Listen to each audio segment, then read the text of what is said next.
आप सभी विद्यार्थियों का हार्दिक स्वागत, हार्दिक अभिनंदन। प्रिय विद्यार्थियों, बीए सेकेंड ईयर भारतीय राज्य व्यवस्था राजनीति विज्ञान का सेकंड पेपर, फर्स्ट पेपर के भी पार्ट चल रहे हैं और सेकंड पेपर के भी पार्ट चल रहे हैं। हमने इस पार्ट का पहला भाग पढ़ा है, गांधी एवं राष्ट्रीय आंदोलन। इसका दूसरा भाग पढ़ेंगे और आज ये पार्ट पूरा हो जाएगा। मैं समझता हूं कि ये पार्ट आपके समझ में आ रहा है। जरूर बताइएगा कि आपके ये किस तरह समझ में आ रहा है। तो इस पार्ट को जब हम पढ़ेंगे तो आपके तीन तरह के जो प्रश्न पूछे जाते हैं, तीनों ही तरह के प्रश्न आपके क्लियर होने वाले हैं। यानी आपके जैसे मल्टीपल चॉइस वाले पूछे जाते हैं तो उनकी तो बात अलग है। अति लघुतरात्मक जो 20 शब्दों में पूछे जाते हैं, लघुतरात्मक जो लगभग 50 से 100 शब्दों तक पूछे जा सकते हैं। इसके अलावा 400 शब्दों तक के जो प्रश्न 20-20 अंकों के होते हैं, वे प्रश्न बड़े प्रश्न पूछे जाते हैं। वो सारे प्रश्न इसमें क्लियर होने वाले हैं। गांधी और गांधी के राष्ट्रीय आंदोलन से संबंधित जो दूसरा भाग है, इसका हम पढ़ेंगे। सभी विद्यार्थियों को हर वीडियो में आपको बताता हूं कि इस पार्ट के 2 वीडियो है। टेलीग्राम पर भी आपको जो लिंक है वो उपलब्ध हो जाएगा। इस चैनल पर आपके लिए कौन कौन से सब्जेक्ट पढ़ाए जाते हैं, बीए फर्स्ट ईयर से लेकर के बीए फाइनल तक, जनरल इंग्लिश और general Hindi, Hindi literature, political science, history, geography, sociology और कंपटीशन की क्लासेस भी आपके लिए अपलोड की जाती है। इसके अलावा आपके लिए जो एनवायरनमेंट, जो पर्यावरण का एग्जाम है वो भी, और इसके अलावा एलिमेंट्री जो कंप्यूटर है उसकी क्लासेस भी आपके लिए अपलोड की जा रही है, तो आप उनको भी जरूर देखें। इनके लिए सभी के लिए आपके प्लेलिस्ट बनी हुई है। जनरल इंग्लिश की अलग बनी हुई है, हिंदी लिटरेचर की अलग बनी हुई है, यानी सेकेंड ईयर की हिंदी लिटरेचर की है, सेकेंड ईयर की पॉलिटिकल साइंस की है, सेकेंड ईयर की हिस्ट्री की है, सेकेंड ईयर की ज्योग्राफी की है। सभी की लिस्ट बनी हुई है, तो वहां से आप देखते रहें और अपडेट पाते रहें। और भी जो अपडेट होगा वो जरूर बताता रहूंगा। अगर चैनल पर नए हैं तो सब्सक्राइब जरूर कीजिएगा, ताकि जब भी वीडियो बनता है तो आपके पास उसका नोटिफिकेशन आ जाइए। आज आज चलते हैं आज के इस पार्ट की तरफ। पहला प्रश्न आपके इस पार्ट में से बनता है कि भारत छोड़ो प्रस्ताव कब पारित हुआ और भारत छोड़ो आंदोलन के कारण और परिणाम क्या थे। भारत छोड़ो प्रस्ताव पारित कब हुआ था? भारत छोड़ो प्रस्ताव 14 जुलाई 1942 को पारित हुआ था। और वो कब? वर्धा में कांग्रेस की कार्य समिति ने किया था भारत छोड़ो प्रस्ताव। 14 जुलाई 1942 को वर्धा में किया था। कहां पे? वर्धा में किया था। और कांग्रेस की कार्य समिति हो रही थी, वहां पे भारत छोड़ो आंदोलन का प्रस्ताव पारित किया गया। अब इसके क्या कारण रहे हैं? भारत छोड़ो आंदोलन के कारण क्या रहे हैं भाई? देशवासियों ने या राजनीतिज्ञों ने भारत को, अंग्रेजों को भारत छोड़ने के लिए क्यों मजबूर किया? इसके कारण क्या है? पहला कारण देखिए, पहला कारण है क्रिप्स योजना के असफल हो जाने पर तथा असफलता के लिए कांग्रेस को उत्तरदायी ठहराया जाना, जिसके परिणाम स्वरूप भारतीयों को अत्यंत निराशा हुई। क्रिप्स योजना चलाई गई और वो क्रिप्स योजना जो है वो भारत में फ्लॉप हो गई। और फ्लॉप होने का पूरा जो जिम्मा है वो उन्होंने किस पर डाल दिया? कांग्रेस पर डाल दिया। तो लोग है वो अत्यधिक जो है दुखी हो गए और उन्होंने उनका खिलाफत करना शुरू कर दिया। इसलिए जो अब तक दूसरे विश्व युद्ध में अंग्रेजों की सहायता दे रहे थे गांधी जी तो दूसरे विश्व युद्ध तक अंग्रेजों की सहायता दे रहे थे, उनके पक्ष में थे, अपने विचारों और नीतियों में परिवर्तन करने के लिए विवश हो गए। अब जैसे मान लो एक प्रश्न आ जाता है कि कौन से यानी आंदोलन के कारण या किस घटना के कारण गांधी जी जो है वो अंग्रेजों के विपक्षी हो गए, तो वो था क्रिप्स योजना। और क्रिप्स योजना जो फ्लॉप हुई, क्रिप्स योजना के आधार पर जो उन्होंने टिप्पणी की, उस टिप्पणी के आधार पर वो विपक्षी हो गए और उन्होंने अंग्रेजों से भारत छोड़ने की अपील की। गांधी जी ने अपने उद्गारों को व्यक्त करते हुए हरिजन जो उनकी पत्रिका थी उसमें लिखा था, अंग्रेजों भारत को जापान के लिए मत छोड़ो, अपितु भारत को भारतीयों के लिए एक व्यवस्थित रूप में छोड़कर चले जाओ। ये बात अगर मान लो आपके ये भी आ जाती है, ये लाइन आ जाती है, भारत को जापान के लिए मत छोड़ो अपितु भारत को भारतीयों के लिए व्यवस्थित रूप में छोड़ जाओ, यह किसने लिखा? तो यह हरिजन पत्रिका में गांधी जी के द्वारा लिखा गया कथन है। दूसरा इसका कारण है, इसमें बहुत सारे प्रश्न बनते हैं, बहुत सारे प्रश्न क्लियर होने वाले हैं, तो आप पूरा पढ़िएगा। दूसरा प्रश्न है, बर्मा और मलेशिया से भागे भारतीयों के प्रति अंग्रेजों का दुर्व्यवहार। बर्मा से और मलेशिया से जो भारतीय भाग गए थे, अर्थात वो वहां से आ गए थे, उनका अंग्रेजों का जो है उनके प्रति बहुत दुर्व्यवहार था, जिससे भारत के लोगों ने निंदा की। तीसरा, युद्ध के कारण आवश्यक वस्तुओं का उपलब्ध नहीं होना। अब जैसे दूसरा विश्व युद्ध जब चल रहा था, तो अंग्रेज सरकार का पूरा ध्यान है वो युद्ध की तरफ था। युद्ध की तरफ होने के कारण वो क्या है कि अपने भारत की जो जनता है, भारत की जो आर्थिक स्थितियां हैं, उनकी तरफ बिल्कुल ध्यान नहीं दे रहे थे। सिर्फ और सिर्फ उस युद्ध को जीतने का प्रयास कर रहे थे, चाहे उनका पैसा कितना ही बर्बाद क्यों नहीं हो।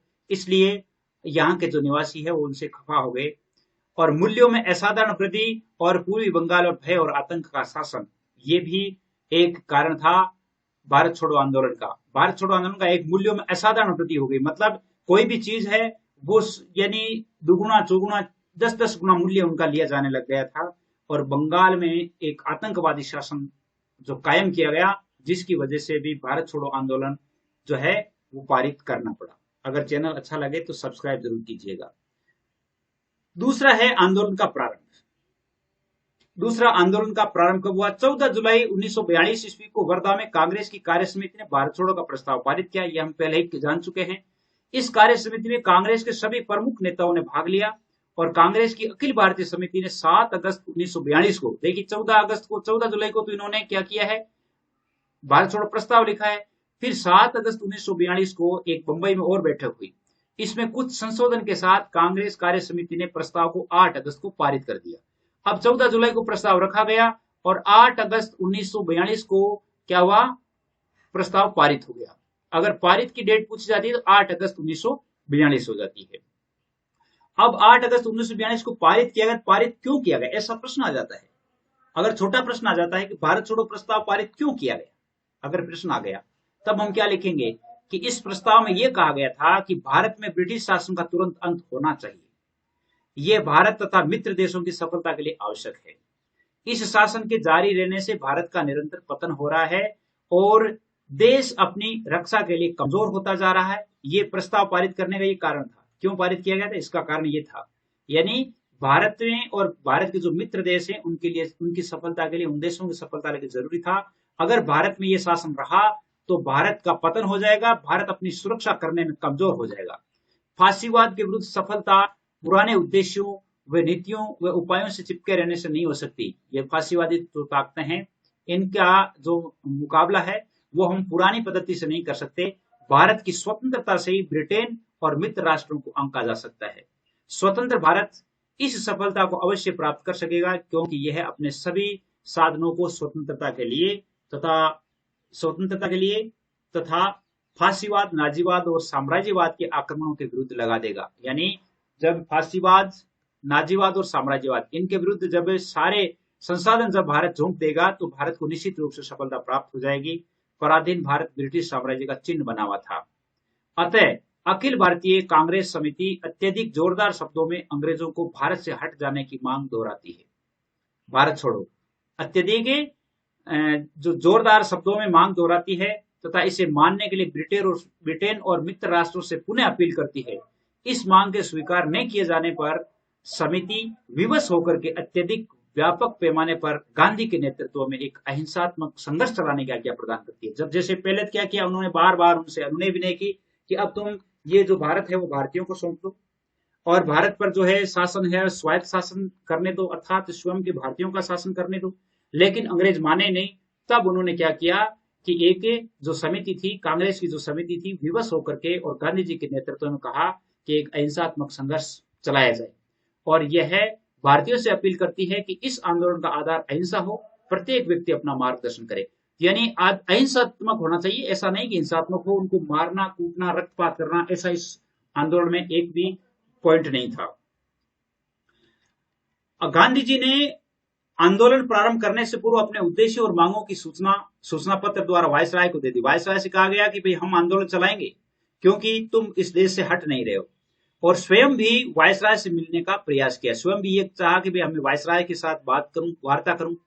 किंतु इससे पहले कि गांधी जी वायसराय से मिलते, 9 अगस्त 1942 को गांधी जी तथा कांग्रेस के लगभग सभी प्रमुख नेताओं को बंदी बना लिया गया। 8 अगस्त 1942 को उन्हें भारत छोड़ो प्रस्ताव पारित किया था। 9 अगस्त 1942 को गांधी जी को गिरफ्तार कर लिया गया और गिरफ्तार कर लिया गया तो सरकार ने इस समय गांधी जी, नेहरू जी, पट्टाभी सीतारामैया, अब्दुल कलाम आजाद, आसफ अली, कृपलानी, डॉक्टर सैयद महमूद, जीवी पंत, प्रफुल्ल घोष, राजेंद्र प्रसाद, इन सबको बंदी बना लिया। कहने का अर्थ है कि कांग्रेस के प्रमुख मुख्य नेता जो थे वो सारे के सारे अरेस्ट कर लिए गए। मुख्य नेताओं को अरेस्ट कर लिया गया। ये भारत छोड़ो प्रस्ताव क्यों पारित हुआ, इसकी बात है। कांग्रेस को भी गैर कानूनी संस्था घोषित कर दिया और उन्होंने कहा कि यह संस्था गैर कानूनी है, भारत में इसकी कोई बैठक नहीं हो सकती। ये अंग्रेजों ने नियम बनाने की सोच ली। जब सरकार के इस कार्य की सूचना मिली तो भारतीयों का सब्र का बांध टूट गया और जनता ने सरकार के विरुद्ध आंदोलन प्रारंभ कर दिया। समस्त प्रमुख कांग्रेसी नेताओं के अचानक गिरफ्तार कर दिए जाने के कारण जनसाधारण और वे गिरफ्तारी से बच गए कांग्रेसी नेताओं के पास इस आंदोलन के निर्धारित कार्यक्रम नहीं था। अब क्या है कि ये जो कार्यक्रम था वो निर्धारित तिथि से शुरू नहीं हुआ। क्यों? क्योंकि जो मुख्य कांग्रेसी नेता थे, जो कार्यक्रम बनाने वाले थे, उनको तो बंदी बना लिया गया। अब बंदी बना लिया गया तो बंदी बना लिए जाने से शेष जो कांग्रेस नेता रह गए थे, उन्होंने कहा कि देखा जाएगा, इस आंदोलन को शुरू कर देते हैं। और जनता का केवल ये याद था कि महात्मा गांधी ने करो या मरो का मंत्र, किंतु शीघ्र ही गिरफ्तारी से बच गए कांग्रेस नेता जयप्रकाश नारायण, राम मनोहर लोहिया, अरुण आसफ अली ने आंदोलन को संचालित करने का सराहनीय प्रयत्न किया। अब इस आंदोलन को संचालित कौन कर रहे थे? जयप्रकाश नारायण, राम मनोहर लोहिया और अरुण आसफ अली।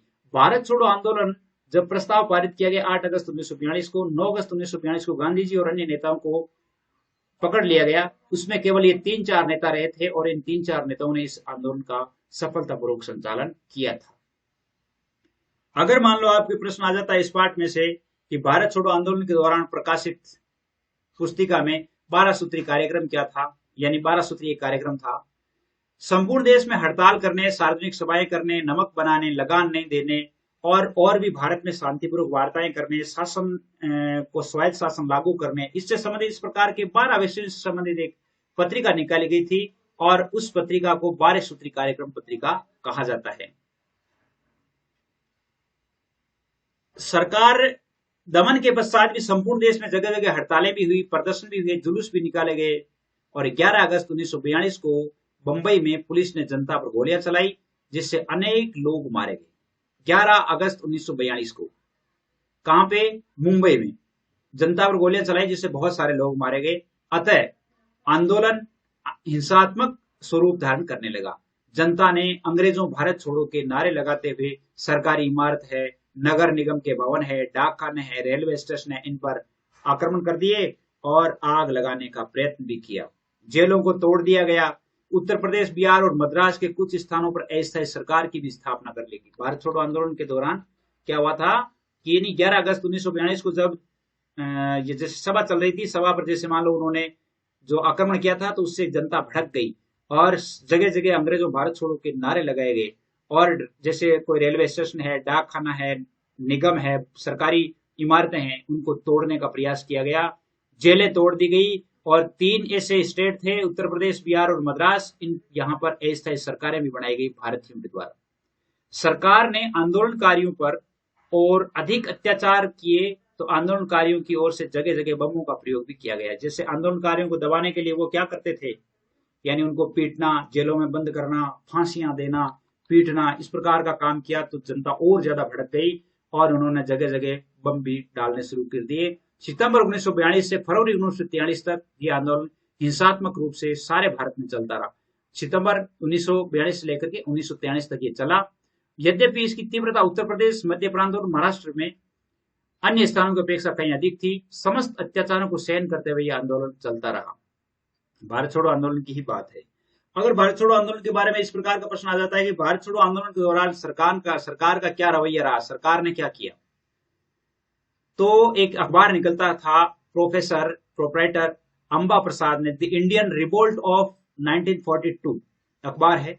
उस अखबार में लिखा है कि इस आंदोलन में पुलिस ने 538 बार गोलियां चलाई। कितनी बार? 538 बार। भारत छोड़ो आंदोलन के दौरान जो चला था उस आंदोलन में 538 बार गोलियां चलाई। कम से कम 7,000 व्यक्ति मारे गए और 60,229 व्यक्तियों को गिरफ्तार किया गया। कितने व्यक्तियों को? 60,229 व्यक्तियों को गिरफ्तार किया गया और सरकारी सूत्रों के अनुसार मरने वालों की संख्या 10,000 से 40,000 के मध्य थी। सरकार क्या कहती है? सरकार कहती है कि मरने वालों की संख्या है वो 10,000 से 40,000 थी। उनमें से कई अंग्रेज और सरकारी आदमी भी मारे गए थे, लेकिन 10,000 ज्यादा जो है वो नुकसान किसका हुआ था? भारतीय जनता का ही हुआ था। सरकार ने गांधी जी पर हिंसात्मक आंदोलन का नेतृत्व प्रदान करने और अव्यवस्था फैलाने का आरोप लगाया, किंतु गांधी जी ने वायसराय लॉर्ड लिंडिथगो को पत्र लिखकर के इस आरोप को निराधार बताया और कहा कि सरकार की दमन नीति ने जनसाधारण को हिंसा के रास्ते पर अग्रसर किया है। यानी उन्होंने गांधी जी पर डाल दिया कि गांधी जी ने इस आंदोलन को हिंसात्मक बनाया, जबकि गांधी जी ने पूरा दस्तावेज प्रस्तुत किया कि मैंने नहीं, आपके ही लोगों ने जनता को भड़काया है, जिससे ये आंदोलन हिंसक हो गया था। अगर आपके कोई प्रश्न आ जाता है कि गांधी जी ने आंदोलन के हिंसात्मक होने का प्रायश्चित करने के लिए क्या किया, अब आंदोलन क्या हिंसात्मक हो गया जिसमें बहुत सारे लोग मारे गए थे, यानी 10,000 से 40,000 तक का आंकड़ा बताते हैं, इतने लोग मारे गए थे, तो गांधी जी अहिंसा के पुजारी थे और उन्होंने प्रायश्चित क्या किया था। देखिए, गांधी जी ने इसके लिए 10 फरवरी 1943 से 21 दिन का उपवास प्रारंभ कर दिया। 10 फरवरी 1943 में यानी उन्होंने स्थगित करने की घोषणा की और उसी दिन से उन्होंने क्या किया, 21 दिन का उपवास रखा था, व्रत रखा था, जिसकी देश में तथा विदेशों में तीव्र प्रतिक्रिया हुई। मुस्लिम लीग के अतिरिक्त सभी दलों ने सरकार से गांधी जी की अस्वस्थता को देखते हुए उन्हें रिहा करने का अनुरोध किया, किंतु सरकार ने इस ओर ध्यान नहीं दिया। किंतु इसी प्रकार गांधी जी ने 21 दिन का उपवास सकुशल समाप्त किया। फिर भी गांधी जी ने जेल में रहकर के भी 21 दिन का उपवास पूरा किया। बाद में सरकार ने गांधी जी को मई 1944 में उनकी अस्वस्थता को देखते हुए छोड़ दिया। मई 1944 में गांधी जी को वहां से रिहा कर दिया गया। ये गांधी जी ने किया। मुस्लिम लीग ने भारत छोड़ो आंदोलन में भाग क्यों नहीं लिया? देखिए, एक ही मुस्लिम लीग थी जिसने भाग नहीं लिया था। मुस्लिम लीग ने इस आंदोलन में भाग नहीं लिया क्योंकि उसके नेता जिन्ना का विचार था कि इस आंदोलन के द्वारा कांग्रेस भारत में हिंदुओं का राज्य स्थापित करना चाहती है। भाग नहीं लेने का कारण यह था कि कांग्रेस जो है भारत में हिंदुओं का राज्य स्थापित करना चाहती है, इसलिए मुस्लिम लीग भाग नहीं लेगी। ये जो मोहम्मद अली जिन्ना जो थे उन्होंने ये कहा था। भारत छोड़ो आंदोलन की असफलता के कारण लिखिए, बहुत इंपॉर्टेंट सवाल है, बहुत ही इंपॉर्टेंट प्रश्न है। भारत छोड़ो आंदोलन की असफलता क्या थी? देखिए, पहला था संगठन का अभाव, यानी इसमें कोई संगठन नहीं था। कांग्रेस के प्रमुख नेता अचानक गिरफ्तार कर लिए गए, इसलिए जनता के सामने किसी निर्धारित कार्यक्रम का कोई प्रावधान नहीं रखा गया। दूसरा था स्पष्ट नीति का अभाव, स्पष्ट नीतियां नहीं थी। भारत छोड़ो आंदोलन के कार्यक्रम के विषय में स्वयं गांधी जी स्पष्ट नहीं थे, जबकि एक जन आंदोलन होने के कारण कार्यक्रम की एक स्पष्ट रूपरेखा नेताओं और जनसाधारण को ज्ञात होनी चाहिए थी, लेकिन ऐसा नहीं हुआ। सरकार के पास दमनकारी शक्तियों का अभाव नहीं था, यानी सरकार तो जो है उसके पास तो बहुत सारे संसाधन थे जिससे उनका अच्छी तरह से वो दबा सकती थी। तो पहली बात तो था संगठन नहीं था, दूसरी बात स्पष्ट नीति नहीं थी। इसके बाद है भारत छोड़ो आंदोलन का क्या महत्व है या भारत छोड़ो आंदोलन के क्या परिणाम रहे। भारत छोड़ो आंदोलन जो हुआ था उस आंदोलन से देश में क्या परिणाम रहे। भारत छोड़ो आंदोलन अपने प्राथमिक लक्ष्य को तत्काल प्राप्त नहीं कर सका, किंतु इस आंदोलन का महत्व क्या है? देखिए, पहला महत्व है भारतीय स्वतंत्रता संग्राम के इतिहास में इस आंदोलन ने भारत की स्वतंत्रता की पृष्ठभूमि तैयार कर दी थी। अंग्रेजों को भारतीयों की स्वतंत्रता की प्रबल भावनाओं से अवगत करवाया था। यानी ये भारत में जो एक आंदोलन की या भारत की आजादी का जो आंदोलन था, उस आंदोलन के लिए पृष्ठभूमि तैयार करने में भारत छोड़ो आंदोलन की अहम भूमिका थी। दूसरा, जनसाधारण में व्याप्त आक्रोश को देखकर साम्राज्यवादी समझ गए कि भारत को अधिक समय तक अब अपने साम्राज्य का अंग बनाए रखना संभव नहीं है। दूसरी बात, अंग्रेजों को यह मालूम हो गया था कि भारत को अब हम अपने कब्जे में ज्यादा समय तक नहीं रख पाएंगे। तीसरा, इसका परिणाम ये रहा, यह आंदोलन जनसाधारण में जागृति उत्पन्न करने में असाधारण रूप से सफल रहा। इस आंदोलन से लोगों में बहुत अधिक जागृति उत्पन्न हुई। लोगों की इच्छा जो है, लोग जो है कांग्रेस की जो नीतियां थी उनके साथ साथ जैसे अंग्रेजों की जो नीतियां थी उनकी अंग्रेजों की नीतियों से परिचित हो गए और उन्होंने देखा कि ये लोग तो भारत में केवल और केवल शोषण करने के लिए आए हैं, तो इसलिए इस सरकार को, अंग्रेज सरकार को यहां से हटाना जरूरी है। ये भारत छोड़ो आंदोलन की असफल हो गया था, सफल नहीं हुआ, लेकिन फिर भी अपने देश में ये तरक्की इसी के द्वारा हुई है। उम्मीद करता हूं ये पाठ पूरी तरह से समझ में आ गया है और भी हम आगे भी जैसे इसके मॉडल पेपर्स पढ़ेंगे, यानी इस पेपर के, तो भी और अच्छी तरह से और देख लेंगे और अगला पाठ जल्दी ही आपके लिए अपलोड किया जाएगा। तब तक के लिए जय हिंद, जय भारत।